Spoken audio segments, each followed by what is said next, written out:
नमस्कार मेरे प्यारे साथियों, मैं आप सभी का स्वागत करता हूं आपके अपने YouTube channel SSC solutions with Anuj. जैसा कि आप सभी जानते हैं, अब 15 से 20 दिन रह चुके हैं हमारे सीजीएल के पेपर को। तो अब हम क्या करेंगे, जो एसएससी सीपीओ का पेपर हुआ था 2024 का, सबसे पहले उसके जीके के क्वेश्चंस डिस्कस करेंगे, क्योंकि हो सकता है जैसे क्वेश्चंस यहाँ पूछे गए थे सेम क्वेश्चन वही पूछे जाए, उन्हीं टॉपिक से पूछे जाएँ।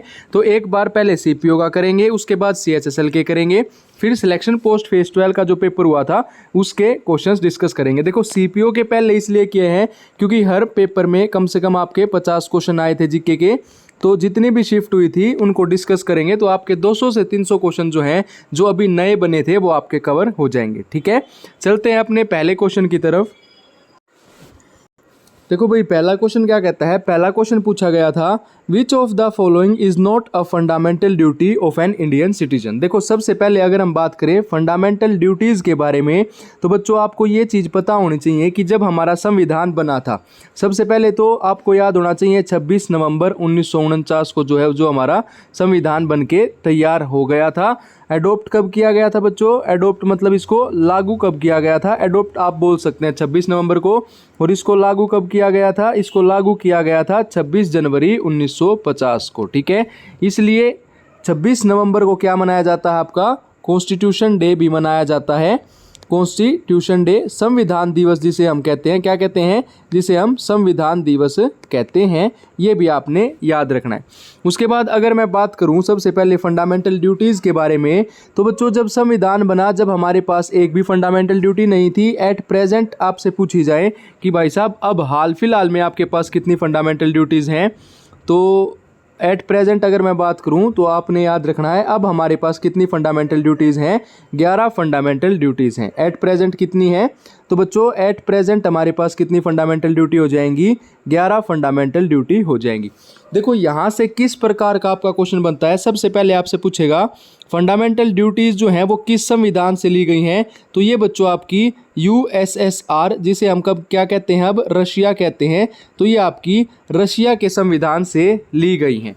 दूसरी बात, जो 10 फंडामेंटल ड्यूटी थी उनको कब ऐड किया गया था? जो आपका 42वां संविधान संशोधन हुआ था, 42nd कॉन्स्टिट्यूशनल अमेंडमेंट एक्ट हुआ था बच्चों, कब हुआ था? 1976 में हुआ था। और इसी को क्या कहा जाता है? मिनी कॉन्स्टिट्यूशन कहा जाता है। क्या कहा जाता है? मिनी कॉन्स्टिट्यूशन कहा जाता है। उसमें आपकी 10 फंडामेंटल ड्यूटी ऐड की गई थी। और बच्चों जो 11वीं फंडामेंटल ड्यूटी थी वो आपकी कब ऐड की गई थी? 86th कॉन्स्टिट्यूशनल अमेंडमेंट एक्ट 2002 में ऐड की गई थी। और 11वीं में क्या बोला गया था कि आपके जो 6 साल से लेके 14 साल तक के बच्चों को फ्री और कंपलसरी एजुकेशन जो है प्रोवाइड करवाएंगे। ये आपकी 11वीं थी। अब आपसे क्वेश्चन एक ये भी बनता है कि किस उसके दौरान की गई थी। तो इस टाइम पे प्रेसिडेंट कौन थी आपकी? प्राइम मिनिस्टर कौन थी? इंदिरा गांधी जी थी। और एक क्वेश्चन ये बनेगा कि किस कमेटी से बेस्ड थी। तो जो आपकी स्वर्ण सिंह मेहता कमेटी है, कौन सी है बच्चों? जो स्वर्ण सिंह मेहता कमेटी है, ये उससे बेस्ड थी। अभी आपका क्वेश्चन क्या बना था सीएचएसएल में कि जो आपकी स्वर्ण सिंह मेहता कमेटी है उसने कितने फंडामेंटल ड्यूटीज़ जो है, कितनी फंडामेंटल ड्यूटीज़ हैं, इनको रिकमेंड किया था। तो भाई साहब उन्होंने कितनी रिकमेंड की थी? उन्होंने 8 फंडामेंटल ड्यूटीज़ रिकमेंड की थी। लेकिन इंदिरा गांधी ने 5 इनकी मान ली थी और 5 अपनी तरफ से जोड़ के टोटल कितनी ऐड की गई थी? 10 ऐड की गई थी। ये आपने ध्यान रखना है। तो यहाँ क्वेश्चन पूछा गया है कि निम्नलिखित में से कौन सी आपकी फंडामेंटल ड्यूटी नहीं है। तो 11 की 11 आपको पता होनी चाहिए। ठीक है, 11वीं अलग से याद रख लो जो कि आपकी 51K में है। अगर मैं बात करूँ फंडामेंटल ड्यूटीज़ की, ये आर्टिकल 51A में रखी गई हैं। और कौन से पार्ट में है बच्चों? आपके पार्ट 4A में इनको रखा गया है। ठीक है, तो बात करते हैं to uphold and protect the sovereignty, unity and integrity of India. ये आपका किस में है? 51A के C में दिया गया है। To safeguard public property and absorb violence, ये आपका I में दिया गया है। ठीक है, किस में दिया गया है बच्चों? I में दिया गया है। उसके बाद है to value and preserve the rich heritage. देखो H से क्या हो जाता है? हेरिटेज, ये आपका H में दिया गया है। To vote in public election, ये आपकी फंडामेंटल ड्यूटी नहीं है। तो ये आपका सही आंसर हो जाएगा। ठीक है बच्चों, वीडियो थोड़ी लंबी बनेगी क्योंकि पूरे क्वेश्चन अच्छे से डिस्कस करते चलेंगे, ताकि इन टॉपिक से दोबारा क्वेश्चन आ जाता है तो किसी का भी गलत ना हो। देखो बच्चों, उसके बाद पूछा गया था सुकन्या समृद्धि अकाउंट योजना जो है, minimum how much money needs to be deposited in one financial year, तो कितनी होगी, ये 250 रुपये हो जाएगी। अगर हम बात करें, सबसे पहले एक क्वेश्चन ये भी पूछा जाता है हमसे कि जो फाइनेंशियल ईयर है, क्या है फाइनेंशियल ईयर, कब से कब तक होता है, तो ये आपका 1 अप्रैल से लेके कब तक होता है, 31 मार्च तक होता है। ये भी हमने याद रखना है, 1 अप्रैल से लेके 31 मार्च तक हमारा क्या चलता है, फाइनेंशियल ईयर चलता है। और जो सुकन्या समृद्धि अकाउंट योजना थी, मिनिमम कितनी उससे खोली जाती है, ये आपकी 250 रुपये डिपॉजिट, ठीक है। उसके बाद अगला क्वेश्चन कहते हैं उस्ताद अली खान, उस्ताद असद अली खान आपके किससे संबंधित हैं, तो ये हमारे रुद्रवीणा से संबंधित है। उस्ताद असद अली खान किससे संबंधित हैं, ये हमारे रुद्रवीणा से संबंधित हैं। और इसी से संबंधित हो जाएंगे सादिक अली खान, क्या हो जाएंगे, सादिक अली खान, कौन से हो जाएंगे, सादिक अली खान और उस्ताद असद अली खान, कौन से हो जाएंगे, सादिक अली और उस्ताद असद अली खान हमारे इससे संबंधित हो जाएंगे। मृदंगम की अगर हम बात करें तो ये आपका क्या है, एक घाटम, घाटम हो जाएगा, ठीक है, मृदंगम हो जाएगा और तबला हो जाएगा। ये सारे आपके क्या होते हैं, परकशन इंस्ट्रूमेंट होते हैं, क्या होते हैं, परकशन इंस्ट्रूमेंट होते हैं जिन्हें पीट कर बजाया जाता है। ये क्वेश्चन भी आपका पूछा गया था। अगर मैं बात करूँ सारंगी के बारे में, तो सारंगी से क्या हो जाएगा बच्चों, सारंगी से कौन हो जाएंगे, पंडित शिव कुमार शर्मा हो जाएंगे। ये तो संतूर से होते हैं, देखो भाई सारंगी की बताते हैं, सारंगी से हो जाएंगे बच्चों। एक ट्रिक बताई थी मैंने, ट्रिक क्या याद रखनी है, राम जी ने सबरी के बेर, सबरी के जो जूठे बेर खाए थे, वो बूंद बूंद क्या करके, बूंद बूंद शक्कर डालकर खाए थे, बूंद बूंद शक्कर डालकर खाए थे, ठीक है, ये आपने याद रखना है। देखो सबसे पहले अगर हम बात करें राम जी से, क्या हो जाएगा, राम नारायण, पंडित राम नारायण, क्या हो जाएगा, पंडित राम नारायण, ठीक है। बूंद बूंद से बूंदू खान और क्या हो जाएंगे आपके, लतीफ़ खान, बूंदू खान और लतीफ़ खान हो जाएंगे। शक्कर से शकूर खान हो जाएंगे, क्या हो जाएंगे, शकूर खान हो जाएंगे। सबरी से क्या हो जाएगा, सबरी के बेर, इससे आपके सुबू खान हो जाएंगे, क्या हो जाएंगे, सुबू खान आपके यहाँ से हो जाएंगे। ये सारे नाम हमारे किससे संबंधित हैं, सारंगी से संबंधित हैं, ये आपने याद रखने, ठीक है। उसके बाद अगला क्वेश्चन कहता है what are the thin filamentous extensions that the motile bacterial cells have their cell wall called, तो वो क्या हो जाएगा आपका, फ्लैगेला हो जाएगा। ये भी आपने याद रखना है। आप कैसे याद रखोगे, फिलामेंटस एक्सटेंशन किस में, मोटाइल बैक्टीरियल में, वो क्या होता है, फ्लैगेला होता है। उसके बाद देखो अभी मैं बता चुका हूँ, यही क्वेश्चन दोबारा रिपीट हुआ। देखो इसने पूछा है कि इंडियन कॉन्स्टिट्यूशन में जो फंडामेंटल ड्यूटीज़ हैं वो किस में रखी गई हैं, आपके आर्टिकल 51A में रखी गई हैं। और पार्ट भी आपको याद रखना है, पार्ट 4A में रखी गई हैं। कितनी है अभी, टोटल 11 हैं। 10 कब ऐड की गई थी, 11वीं कब ऐड की गई थी, और 11 के 11 में आपको पता होना चाहिए, ठीक है। उसके बाद क्वेश्चन नंबर 6 कहता है इन विच ईयर, जो आपका SHG है, देखो बच्चों पहले इसकी फुल फॉर्म पूछा जाती थी आपकी, SHG की क्या होती है, सेल्फ हेल्प ग्रुप। इसकी फुल फॉर्म क्या होती है आपकी, सेल्फ हेल्प ग्रुप होती है। अब क्या पूछा गया है, किस में इसको इंट्रोड्यूस किया गया था, तो 1992 में इसको इंट्रोड्यूस किया गया था। अगर मैं बात करूं 1993 की बच्चों, 1993 में आपका 8th 5 ईयर प्लान चल रहा था, क्या चल रहा था, 8th 5 ईयर प्लान चल रहा था। और इसमें प्रधानमंत्री, कौन सी, प्रधानमंत्री ग्रामीण रोजगार, ग्रामीण रोजगार योजना आपकी लाई गई थी। ये आपकी CHSL में बार बार पूछी जाती है, तो इसको आपने याद रखना है। उसके बाद पूछा गया था भाई साहब वास्को डी गामा भारत कब आया था, तो who discover the sea route from Europe to India belong to which nation. ये वास्को डी गामा 1600 में भारत आया था, तो ये आपने याद रखना है। कहाँ से आया था, ये आपका पोर्टुगल से आया था। कहाँ से आया था, पोर्टुगल से आया था वास्को डी गामा भारत। तो क्या याद रखना है, कहाँ से आया था बच्चों, ये हमारा पोर्टुगल से आया था। हमसे फाइनेंस कमीशन का आर्टिकल पूछा गया है, आर्टिकल 280 होता है फाइनेंस कमीशन का, ठीक है। जो हमारा वित्त आयोग होता है उसका आर्टिकल क्या होता है, आर्टिकल 280 जो है वो फाइनेंस कमीशन का होता है। आपका जो दशहरा है वो हिंदू कैलेंडर के हिसाब से कब मनाया जाता है, तो जो आपका दशहरा है वो आपका अश्विन माह में मनाया जाता है। कहाँ मनाया जाता है? अश्विन माह में। आप ऐसे याद रख लो, पहले ADBC याद करते थे ना, आफ्टर क्रिस्ट भी ऐसे करके, तो आप दशहरा याद कर लो। ये आपका कब मनाया जाता है? अश्विन माह में मनाया जाता है दशहरा। ठीक है। और बच्चों यहाँ से पूछा जाता है दिवाली। देखो दशहरा पूछा है तो दिवाली भी पूछेगा। दिवाली कब मनाया जाता है? ये आपका कार्तिक माह में मनाया जाता है। कैसे याद रखोगे? देखो DK याद रख लो, दिनेश कार्तिक से याद रख लो। ठीक है, ठीक है, दिनेश कार्तिक से याद रख लो। दिवाली आपका कार्तिक माह में मनाया जाता है, दशहरा आपका अश्विन माह में मनाया जाता है। बच्चों कई बार होली पूछ लिया जाता है। होली आपका कब मनाया जाता है? ये आपका एक स्प्रिंग फेस्टिवल है। ठीक है, स्प्रिंग सीजन में मनाया जाता है। ये आपका फागुन में मनाया जाता है। काम कब मनाया जाता है? फागुन में मनाया जाता है। फेस्टिवल ऑफ कलर्स कहते हैं। और दशहरे के साथ साथ बच्चों यहाँ पे क्या मनाई जाती है आपकी? दशहरे के साथ साथ शरद पूर्णिमा मनाई जाती है। क्या मनाई जाती है? शरद पूर्णिमा भी जो है वो आपकी कब मनाई जाती है? ये भी आपकी अश्विन माह में मनाई जाती है। ठीक है। एक क्वेश्चन पूछा जाता है कि 15 डेज बिफोर दिवाली, दिवाली से 15 दिन पहले क्या मनाई जाती है आपकी? शरद पूर्णिमा मनाई जाती है दिवाली से 15 दिन पहले। ये भी आपकी पूछी जाती है, तो इसको भी आप अच्छे से याद करके चलिएगा। और दशहरा भी याद करना है, कब मनाया जाता है? अश्विन माह में मनाया जाता है। ठीक है। उसके बाद आता है कि जो सेंट्रल गवर्नमेंट है उसने लॉन्च किया नेशनल एयर स्पोर्ट्स पॉलिसी। कब लॉन्च की? 2022 में। कब लॉन्च की? 2022 में आपकी नेशनल एयर स्पोर्ट्स पॉलिसी उसने लॉन्च की थी।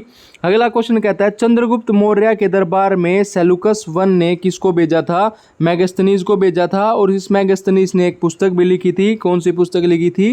देखो सबसे पहले फा हेन की बात करें तो ये आपका क्या आ जाएगा? फर्स्ट चाइनीज ट्रैवलर आ जाएगा बच्चों। फर्स्ट चाइनीज ट्रैवलर किसके टाइम पे आया था? ये आपका चंद्रगुप्त सेकंड के टाइम पे आया था। किसके टाइम पे?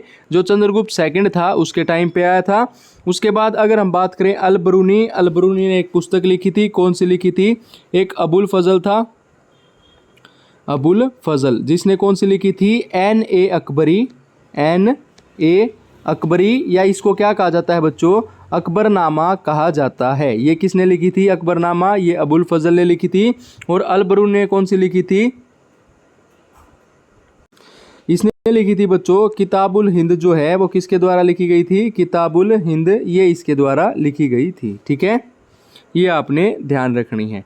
अगला क्वेश्चन कहता है which of the following dances is not a part of Odia culture. कहने का मतलब है आपका उड़ीसा से कौन सा संबंधित नहीं है? तो उड़ीसा से बच्चों आपका कथकली नहीं है, क्योंकि जो कथकली है वो आपका कहाँ से संबंधित है? कथकली आपका संबंधित है केरला से। ठीक है, ये तो सभी को पता होगा। केरला से ही आपका मोहिनीअट्टम संबंधित है। कौन सा है बच्चों? मोहिनीअट्टम। अब आ जाते हैं हम किसके बारे में? उड़िया के बारे में, मतलब उड़ीसा के बारे में। सबसे पहले उड़ीसा का जो आपका क्लासिकल डांस है वो कौन सा हो जाएगा? उड़ीसी हो जाएगा। ठीक है। उसके बाद आपने क्या याद रखना है? एक पाइका है, एक गोतीपुआ है, एक दलखाई है और एक दशकाथिया है। क्या है? दशकाथिया। ये सारे के सारे आपके किससे संबंधित हैं? ये सारे के सारे हमारे उड़ीसा से संबंधित हैं। इनको अच्छे से रट के रखिएगा। पाइका, गोतीपुआ, दलकाई और दशकाथिया, ये सेम ही क्वेश्चन आप ये लगा लीजिए आपके CHSL में सारे ही रिपीट हुए हैं। जब CHSL का करवाऊंगा आप उसमें चेक कर सकते हैं। उसके बाद बोला गया है average elevation of the eastern Ghat of India, तो कितना होता है? 600 मीटर होता है। जो एवरेज एलिवेशन है ईस्टर्न घाट ऑफ इंडिया का, कितना हो जाएगा? 600 मीटर। अगर हम बात करें कॉमनवेल्थ फेंसिंग चैंपियनशिप 2022 कहाँ पे करवाई गई थी? UK में करवाई गई थी। आपसे पूछ लिया जाए कॉमनवेल्थ की शुरुआत कब की गई थी? 1930 में की गई थी। कहाँ पे की गई थी बच्चों?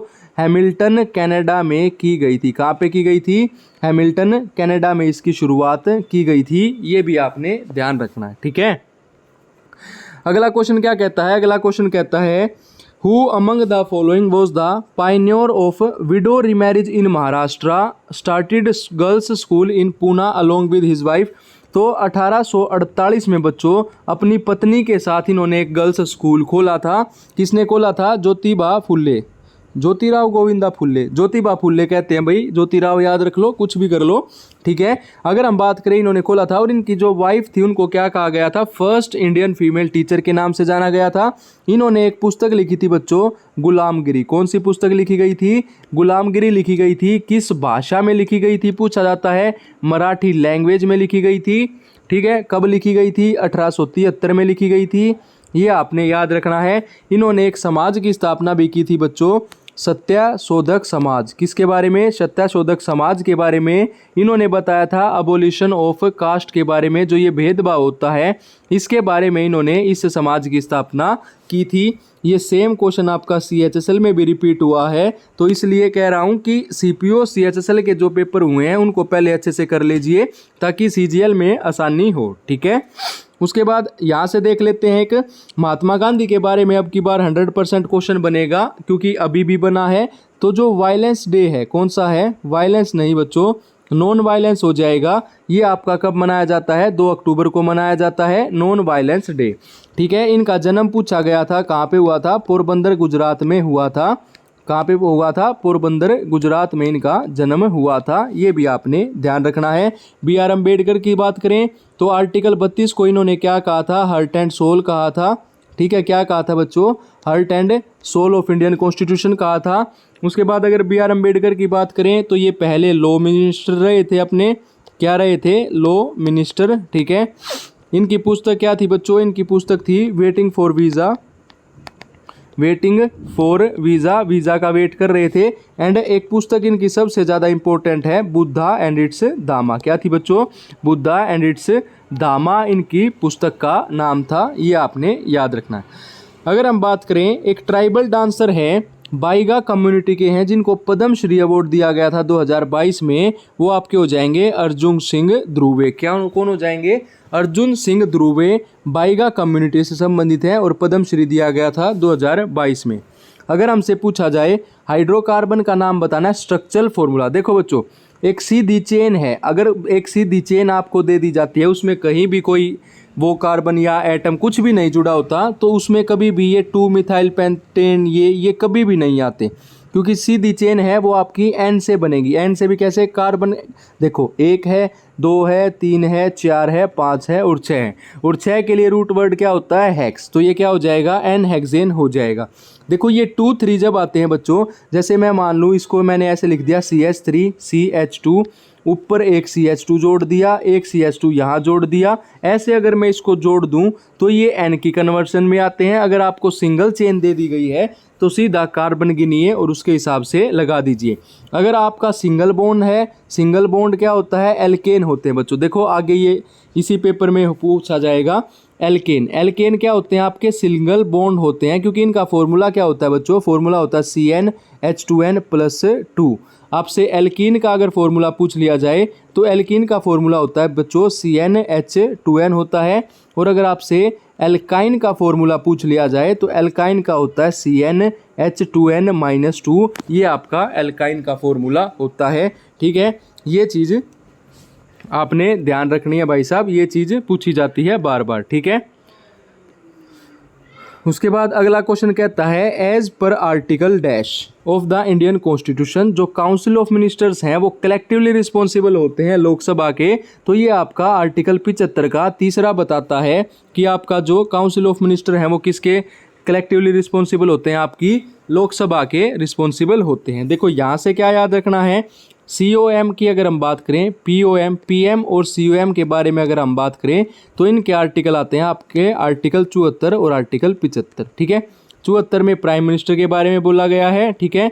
75 में आपका COM हो जाएगा, और 75 के तीसरे में क्या बोला गया है? पहले में बोला गया है, क्या बोला गया है कि भाई साहब इनकी जो अपॉइंटमेंट है वो प्रेसिडेंट करेगा, और किसकी सलाह पे करेगा? प्रधानमंत्री की सलाह पे करेगा। तीसरे में आपका बोला गया है कि ये जो काउंसिल ऑफ मिनिस्टर्स हैं वो कलेक्टिवली रिस्पॉन्सिबल होते हैं किसके? लोकसभा के, ठीक है। उसके बाद अगला क्वेश्चन बोला गया है, which article of the Indian constitution mention that when the same person is appointed as the governor of 2 or more state, जो इमोल्यूमेंट या जो उसको पैसा दिया जाएगा वो अमंग ऑफ 2 स्टेट, मतलब उस स्टेट वाले देंगे। ये आपका आर्टिकल 158 में बोला गया है, ठीक है। उसके बाद है which of the following programme is not a part of 10th 5 year plan. ठीक है, टोटल कितने 5 ईयर प्लान आए थे? 12 आए थे। 12वां कब से कब तक था? 2012 से लेके 2017 तक होना था। 15 में इसको हटा के नीति आयोग लाया गया। अब इससे 5-5 साल घटा लीजिए तो ड्रॉट तो इस टाइम पे कुछ आया ही नहीं था, ये तो आप वैसे भी निकाल सकते थे। ठीक है, यहाँ पे एक बार ये देख लेते हैं। अगर मैं बात करूँ प्लानिंग कमीशन के बारे में, तो जो प्लानिंग कमीशन है सेटअप कब हुआ था? इसको सेटअप किया गया था 1950 में, ये आपने याद रखना है। इसके जो हेड होते हैं, जो चेयरमैन होते हैं, वो कौन होते हैं? करंट के जो प्राइम मिनिस्टर होते हैं, प्रधानमंत्री होते हैं, वो होते हैं। अब 2015 में क्या लेके आया गया है? नीति आयोग ले आए हैं, और इसी नीति आयोग के चेयरमैन भी कौन होंगे? आपके प्रधानमंत्री ही होंगे। ठीक है, उसके बाद है which of the following phenomena is opposite to solidification. तो सोलिडिफिकेशन के अपोजिट क्या होता है? आपका फ्यूजन। सोलिडिफिकेशन का मतलब क्या होता है? सोलिडिफिकेशन का मतलब है आपने लिक्विड से उसको सॉलिड में कन्वर्ट कर दिया। लिक्विड से अगर आप सॉलिड में कन्वर्ट करोगे तो सोलिडिफिकेशन, और सॉलिड से लिक्विड में करोगे तो उसको क्या कहते हैं? फ्यूजन कहते हैं। बच्चों देखो, लिक्विड से अगर आप किस में लेके आओगे? सॉलिड में लेके आओगे। लिक्विड से सॉलिड में, तो उसको क्या कहेंगे? उसको क्या कहेंगे? उसको कहेंगे सॉलिडिफिकेशन। आप उसको सॉलिड बना रहे, लेकिन सॉलिड से लिक्विड में लेके आते तो इसको कहा जाता है मेल्टिंग। क्या कहा जाता है? मेल्टिंग, मतलब पिघलाना कहा जाता है। और एग्जामिनर इतना पागल नहीं है कि वो सिर्फ आपसे क्या पूछ ले कि ये बताओ मेल्टिंग। तो मेल्टिंग का दूसरा नाम क्या होता है? इसको हम क्या कहते हैं? फ्यूजन भी कहते हैं। तो ये भी आपने याद रखना है। जो हमारा सॉलिडिफिकेशन है, इसका अपोजिट क्या हो जाएगा? आपका फ्यूजन हो जाएगा। उसके बाद बोला गया है विच ऑफ द फॉलोइंग या which cycle consist of sedimentary and gaseous cycle. तो जो आपकी बाय जियोकेमिकल साइकिल होती है वो आपकी किससे संबंधित होती है? सेडिमेंट्री और जियो साइकिल से होती है। आपने यहाँ से एक रॉक्स याद रखने हैं बच्चों। कितने टाइप के रॉक्स होते हैं हमारे पास? है 3 टाइप्स के रॉक्स होते हैं। कौन से? सेडिमेंटेटरी रॉक्स, मेटामॉर्फिक रॉक्स, और तीसरा हो जाएगा आपका इग्नियस रॉक्स। ये भी आपने ध्यान रखने हैं। उसके बाद अगर मैं बात करूँ हीराकुंड डैम के बारे में, तो सबसे पहले आपको पता होना चाहिए जो हमारा हीराकुंड डैम है वो कहाँ पे है? महानदी रिवर पे है। हीराकुंड डैम, महानदी रिवर, आप इसको HM करके कैसे भी करके याद रख लो। महानदी रिवर महान है कौन? हीरा। हीरा महान है। देखो, इसको याद करने का साथ साथ बता देते हैं। हीरा क्या है? हीरा आपका महान है। ठीक है, तो हीराकुंड डैम कहाँ पे हो जाएगा? महानदी रिवर पे हो जाएगा। नागार्जुन ये हो जाएगा आपका नागार्जुन सागर डैम, ये आपका कृष्णा रिवर पे हो जाएगा। ठीक है, कृष्णा कैसे याद रखोगे? कृष्णा, ना से क्या आ गया? ना, तो ना से नागार्जुन सागर डैम। ये सभी को पता होगा सरदार सरोवर डैम नर्मदा रिवर पे है। ठीक है, गुजरात में है। तहरी डैम सभी को पता होगा। तहरी डैम कहाँ पे है? ये आपका भागीरथी रिवर पे है। और राणा प्रताप सागर डैम कहाँ पे है? चंबल रिवर पे है। ठीक है, राणा प्रताप सागर डैम, चंबल रिवर, आप इनको ऐसे याद कर सकते हैं। उसके बाद बोला गया है which of the following is not included in the Indian food guide pyramid for healthy eating. तो ये अल्कोहलिक बीवरेज से हो जाएगा। जो आपके शैलेंद्र किंग थे, जिन्होंने क्या अपनाया था? बुद्धिज्म। भाई साहब यहाँ से याद रखना, अशोका जो थे इन्होंने भी बुद्धिज्म अपनाया था कलिंगा वार के बाद, और शैलेंद्र किंग ने भी क्या अपनाया था? बुद्धिज्म अपनाया था। 90% जितने भी थे सभी ने कौन सा धर्म अपनाया था? बुद्धिज्म ही धर्म को अपनाया था। उसके बाद देखो अगला क्वेश्चन, अभी मैंने बताया, देखो अगर हम सॉलिड से लिक्विड में जाएंगे तो वेपराइजेशन नहीं करेंगे बच्चों, सॉलिडिफिकेशन करेंगे। सॉलिड से लिक्विड में जाएंगे, ये भी गलत हो गया। हाँ, फ्यूजन करेंगे, ये ठीक है। देखो हमारा बी ठीक हो जाएगा। कैसे? अगर आप लिक्विड से सॉलिड में आओगे तो उसको जमाओगे, मतलब सॉलिडिफिकेशन करोगे। ठीक है, और उसके बाद अगर आप सॉलिड से लिक्विड में जाओगे तो उसको पिघलाओगे, मेल्ट करोगे, फ्यूजन करोगे। अब आप लिक्विड से गैस में आओगे तो आप उसको क्या करोगे? वेपराइज करोगे, ताकि वो भाप बन के गैस बन जाए। और गैस से लिक्विड में जाओगे तो सॉलिडिफिकेशन। अब सॉलिड से गैस में जाना है तो सब्लिमेशन कर दो, और गैस से सॉलिड में तो डिपोजिशन कर दो। ये आपने ध्यान रखना है। उसके बाद पूछा गया था कथाकथित सागर के बारे में पूछा गया था, जो किस लैंग्वेज में लिखी गई? आपकी संस्कृत लैंग्वेज में लिखी गई है। Which of the following is not one of the 4 primary exhibit goals of 5 year plan. तो इक्विटी था, सेल्फ रिलायंस था, ग्रोथ था, एजुकेशन का इससे कोई संबंध नहीं था। ठीक है, उसके बाद अगला क्वेश्चन कहता है with regard to the component of population dynasty which state had odd one out of the following. Arunachal Pradesh, ये जो पॉपुलेशन डेंसिटी है बच्चों इसमें कितनी है, 17 किलोमीटर पर स्क्वायर है। तो सबसे कम पॉपुलेशन डेंसिटी कहाँ पे है 2011 के सेंसस के अनुसार, ये आपके अरुणाचल प्रदेश में हो जाएगी। 1 स्क्वायर किलोमीटर में आपके केवल और केवल 17 आदमी रहते हैं। उसके बाद आता है What are the two main parts corresponding to Lasya and Tandava element in Manipuri dance. तो देखो अगर किसी को नहीं भी याद हो इसके बारे में तो मणिपुरी डांस को 2 भागों में बांटा गया, जगोई और फोक चोलम।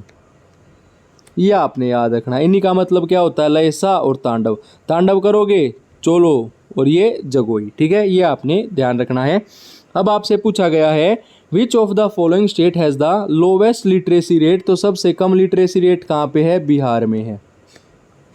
सबसे ज़्यादा आपसे पूछ ली जाए तो बच्चों सबसे ज़्यादा लिटरेसी रेट कहाँ पे है, केरला में है। ठीक है, अगर आपसे पूछ लिया है सबसे ज़्यादा पॉपुलेशन कहाँ पे है तो पॉपुलेशन आपकी यूपी में है।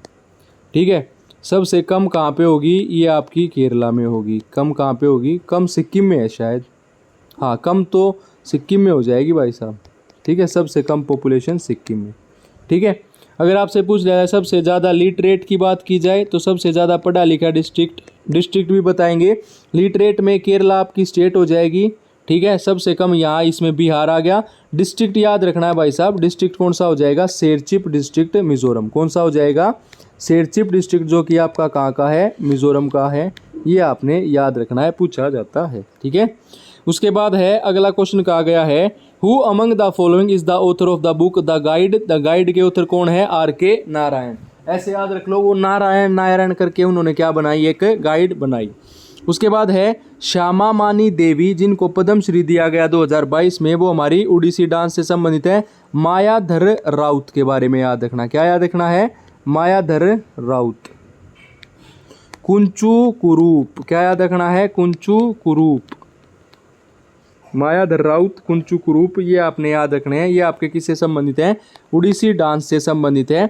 और श्यामा, देखो मायाधर और श्यामा मानी देवी, ऐसे करके आप इसको याद रख सकते हैं। विच protein is found in grains. तो ग्रेन्स में आपका ग्लूटन प्रोटीन पाया जाता है। कौन सा प्रोटीन पाया जाता है, ग्लूटन जो प्रोटीन है वो आपका ग्रेन्स में पाया जाता है। अब यहाँ पे बात आती है बच्चों, जो आपकी फेराजारी मूवमेंट थी वो किससे संबंधित थी, वो आपकी संबंधित थी हाजी श्रृंखला। ये जो हाजी श्रृंखला थे इनसे थे। उसके बाद मोहम्मदन लिटरेसी सोसाइटी, ये आपकी किससे संबंधित थी, नवाब अब्दुल लतीफ़ से। इंडियन पैट्रियोटिक सोसाइटी, ये आपकी किससे संबंधित थी, ये आपकी संबंधित सर सैयद अहमद खान। और वहाबी मूवमेंट आपकी अहमद ऑफ रायबरेली से संबंधित थी। देखो अभी मैंने ऊपर बताया था, दोबारा रिपीट हो गया है। According to Hindu calendar Diwali जो है वो आपकी कार्तिक माह में मनाई जाती है। अश्विन माह में क्या मनाया जाता है, दशहरा मनाया जाता है। चैत्र माह में आपकी बैसाखी मनाई जाती है। कौन सी, बैसाखी। ये आपने बिल्कुल याद करके रखने हैं, क्योंकि CPO CHSL में भी यही क्वेश्चन सेम पूछे गए थे, तो हो सकता है CGL में भी रिपीट हो इन्हीं टॉपिक से, तो इनको अच्छे से याद रखना। अगर हम बात करें चित्रा विवेश्रम के बारे में, ये आपकी किससे संबंधित है, भारतनाट्यम से संबंधित है। सत्रिया की बात करें आसाम, कुचिपुड़ी की बात करें आंध्र प्रदेश, कथकली की बात करें केरला, और भारतनाट्यम की बात करें तमिलनाडु। क्या हो जाएगा, भारतनाट्यम से तमिलनाडु हो जाएगा। उसके बाद है what is the total length of golden quadrilateral, जो कि आपका किससे बनाया गया है, NHAI के द्वारा बनाया गया था। इसकी टोटल लेंथ थी 5846 किलोमीटर, जो आपका गोल्डन क्वाड्रिलेटरल है।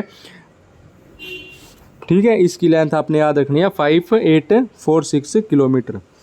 अगर हम बात करें कौन सा बायोस्फीयर रिजर्व है आंध्र प्रदेश का, to many endemic species including red sanders के बारे में या स्लेंडर लोरिस के बारे में, ये आपका हो जाएगा शेषाचलम। कौन सा हो जाएगा, शेषाचलम। ड्रिबलिंग आपका किस में संबंधित है, बास्केटबॉल से संबंधित है। कितने प्लेयर होते हैं, 5 प्लेयर होते हैं बास्केटबॉल में। ड्रिबलिंग उससे संबंधित है। पाइवोट भी आपका बास्केटबॉल से संबंधित है। पाइवोट बॉल लीजिए, पाइवोटिंग बॉल लीजिए। ठीक है, उसके बाद है मुद्रा में M क्या होता है, माइक्रो होता है। देखो ये मैं अपनी क्लास में बहुत बार करवा चुका हूँ। मुद्रा जो स्कीम है वो आपकी 2015 में लॉन्च की गई थी। इसमें आपका क्या आ जाएगा, शिशु, तरुण और किशोर, ये 3 चीज़ें दी गई थी। शिशु में आपको 50,000 तक का लोन दिया जाएगा, तरुण में आपको 5 लाख तक का और किशोर में आपको 10 लाख तक का लोन प्रोवाइड किया जाएगा। जो मुद्रा स्कीम है ये क्या हो जाएगी, माइक्रो यूनिट्स डेवलपमेंट रिसाइंस, ये आपने याद रखनी है। उसके बाद अगर हम बात करें भूपेन हजारिका के बारे में, तो इनको भारत रत्न दिया गया था 2016 में। कहाँ से संबंधित हैं, आसाम से संबंधित हैं, ठीक है। उसके बाद अगला क्वेश्चन कहता है which of the following factor does not control the climate of a place. तो जो डिफरेंस होता है बिटवीन 2 सिटीज़ वो आपका कभी भी इस पे डिपेंड नहीं करता है। अगर हम बात करें बायोलॉजिकल डाइवर्सिटी एक्ट 2002, तो इसमें फुलफिल करने के लिए कौन से DPSP में रखा गया था, आर्टिकल 48(1) के उसमें रखा गया आपको बायो, ठीक है। उसके बाद है which of the following is not an example of inertia at rest. देखो CHSL में पूछा गया था greater the mass greater the inertia, ये क्वेश्चन पूछा गया था। 4 स्टेटमेंट दी गई थी, बोला था इनमें से कौन सा सही है, तो ये आपका सही था। जितना ज़्यादा मास होगा उतनी आपकी इनर्शिया होगी। यहाँ पूछा गया एक एग्जाम्पल नहीं है इनर्शिया एट रेस्ट। तो देखो रेस्ट की बात करें तो रेस्ट से देखते हैं falling down backward when a vehicle starts immediately. Falling down backward, जब एकदम झटका लगता है वो उसमें तो रेस्ट होता नहीं है। Falling down of a dust particle while dusting a clothing, जब कपड़ा झाड़ते हो तो वो भी नहीं है। डिटैचमेंट ऑफ लीव्स और फ्रूट ड्यू टू सेकिंग, ये भी नहीं होगा। The sudden application of brakes in a vehicle, ये आपका किस में आ जाएगा, एग्जाम्पल नहीं होगा रेस्ट का। जैसे ही आप एकदम से ब्रेक मारोगे तो आगे पीछे हो जाओगे, ठीक है। उसके बाद है over 5,000 athletes were competed in dash sports, इतने मेडल 5 इंडिया खेलो यूथ गेम्स 2023 में, तो ये 27 हो जाएंगे, ठीक है। अगला क्वेश्चन क्या कहता है, अगला क्वेश्चन कहता है हमें बताना है मेंडलीव के पीरियोडिक टेबल के बारे में। तो इसने भाई साहब 6 ग्रुप दिए थे ना, 6 पीरियड दिए थे और 7 ग्रुप दिए थे, ठीक है। ऑप्शन नंबर सी आपका करेक्ट हो जाएगा। 8 ग्रुप दिए थे, हाँ 8 ग्रुप और 6 पीरियड। जो मॉडर्न पीरियोडिक टेबल है उसमें आपके कितने ग्रुप हो जाएंगे, उसमें आपके 13 ग्रुप हैं और कितने पीरियड हैं, 7 पीरियड हैं, ठीक है। और मेंडलीव ने कितने दिए थे, मेंडलीव ने दिए थे 8 ग्रुप्स और 7 पीरियड्स। यहाँ से क्वेश्चन एक ये भी बनता है कि हॉरिजॉन्टल को क्या कहा जाता है, जो आपकी हॉरिजॉन्टल लाइन होती है इनको पीरियड्स कहा जाता है, और जो आपकी वर्टिकल लाइंस होती हैं इनको क्या कहा जाता है, इनको ग्रुप्स कहा जाता है, ठीक है। उसके बाद अगला क्वेश्चन कहता है which of the following mountain peaks located in Karakoram range, ये आपकी क्या हो जाएगी, K2, या इसको हम गॉडविन अस्टिन भी इसको बोला जाता है। इसके बाद बोला गया है which is grown in kharif crop season in northern state of India, सबसे ज़्यादा उगाए जाने वाला कौन सा हो जाएगा, चावल हो जाएगा, ठीक है। उसके बाद आखिरी क्वेश्चन है बैडमैन जो है वो किसकी बायोग्राफी है, ऑटोबायोग्राफी, तो गुलशन ग्रोवर की ऑटोबायोग्राफी है बैडमैन। किसकी है, गुलशन ग्रोवर की ऑटोबायोग्राफी है आपकी बैडमैन, ठीक है बच्चों। आज के 50 क्वेश्चन यही समाप्त करते हैं, कल फिर लेके आएंगे। वीडियो देखिए, बहुत बेनिफिट होगा। अगर आपको वीडियो अच्छी लगे तो वीडियो को लाइक कीजिए और हमारे यूट्यूब चैनल को सब्सक्राइब कीजिए। इसकी PDF आपको हमारे टेलीग्राम चैनल पर मिल जाएगी। धन्यवाद।